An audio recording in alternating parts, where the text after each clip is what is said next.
Selamat datang teman-teman, selamat datang di channel saya, Dr. FNS. Terima kasih sudah dukung channel saya. Kali ini saya akan membicarakan tentang ultrasound dalam kehamilan. Saya mohon maaf juga kalau agak sedikit berisik. Ini lampunya rusak di dalam, jadi mau nggak mau di luar. Jadi sebenarnya pemeriksaan ultrasound ini teman-teman itu cukup penting ya. Buat teman-teman yang di kota itu gampang untuk melakukan pemeriksaan ultrasound, tapi untuk teman-teman yang ada di daerah yang wilayahnya sedikit udah ultrasound mungkin kadang-kadang suka males atau kadang-kadang lupa gitu kan. Ada yang datang sudah mau menjelang kehamilan masih belum ada ultrasound, jadi kadang-kadang ini membuat kita juga bingung ya, karena sebenarnya pemeriksaan ultrasound ini sangat penting. Jadi sebenarnya berapa sih minimal kita harus memeriksakan ultrasound?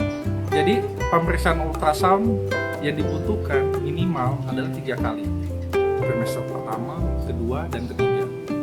Dari ketiga ultrasound ini waktunya sebenarnya trimester 1, 2, dan 3 itu mempunyai masing-masing kelebihan ya. Kapan kita melakukan ultrasound? Pada saat trimester pertama. Jadi buat teman-teman, biasanya kalau anak pertama itu kan cepat ya teman-teman, tiap trimester maunya ultrasound aja gitu kan ya. Tapi kadang-kadang kalau sudah bayi kedua, ketiga, kadang-kadang suka lupa nih yang pertama. Sudah tahu hamil positif, tapi masih tunggu-tunggu lagi gitu ya. Nanti aja ultrasoundnya, tunggu 2 bulan atau 3 bulan atau kadang-kadang lebih. Jadi untuk trimester pertama ini paling baik adalah dilakukan di bawah 10 minggu. Memang ada yang bilang di bawah 12 minggu, tapi yang terbaik adalah di bawah 10 minggu. Tujuannya ini adalah untuk menentukan umur kehamilan. Karena semakin, mungkin teman-teman udah tahu kalau misalnya ultrasound dilakukan semakin cepat, semakin awal, itu kesalahannya untuk umur kehamilan semakin sedikit, ya kan? Tapi juga tidak jarang bahwa trimester pertama ini kadang-kadang kita dilakukan untuk menentukan bahwa kehamilan ini adalah di dalam atau di luar rahim. Jadi begitu ya. Yang pertama. Lalu kapan kita melakukan ultrasound pada trimester kedua? Jadi yang terbaik adalah biasa kita melakukan evaluasi ultrasound pada trimester kedua minggu ke 20. Kurang lebih sekitar minggu 20. Tujuannya itu adalah untuk mengevaluasi organ-organ yang sudah ada ya, apakah lengkap, apakah tidak, tuh ya. Lalu yang ketiga, trimester ketiga itu bisa dilakukan pada bulan-bulan akhir ya. Sebenarnya tujuannya ini adalah untuk mengetahui apakah perkembangan bayi seiring dengan umur bayi itu. Maksudnya adalah apakah berat badan bayi seiring dengan umur kehamilan. Selain itu juga untuk melihat BPS ya, tujuannya untuk melihat kesejahteraan bayi ya. Lalu yang bisa kita nilai selanjutnya adalah plasenta. Kita lihat plasentanya sudah matang atau belum ya. Selanjutnya posisi bayi, apakah sungsang atau tidak. Oke. Jadi minimal berapa kali itu kita mesti lihat adalah 3 kali. Tetapi untuk lebih dari itu tergantung dari dokter Anda masing-masing ya.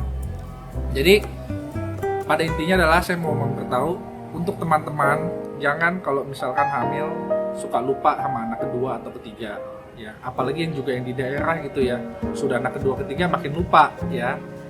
Setidaknya kita minimal harus punya ultrasound untuk yang trimester pertama untuk menentukan umur kehamilan ya. Lalu yang kedua untuk melihat perkembangan bayinya lengkap atau enggak organ-organnya ya. Lalu yang ketiga, trimester 3 itu sekali untuk melihat perkembangan bayi itu sendiri. Saya tahu kadang-kadang teman-teman check upnya di sini, tapi lahirannya mungkin di kota asal, pulang kampung gitu ya. Ultrasound ini juga harus lengkap dibawa supaya tidak membingungkan dokternya. 3 ultrasound ini sebaiknya dilakukan. Jadi semoga video yang saya berikan ini bermanfaat ya. Buat teman-teman yang merasa video ini bermanfaat, teman-teman bisa support saya dengan klik subscribe ataupun like ya. Jadi akhir kata saya Dr. FNS, saya mengucapkan terima kasih. kept my heart inside a box, threw away the key. You found your way under my skin. Now I come undone.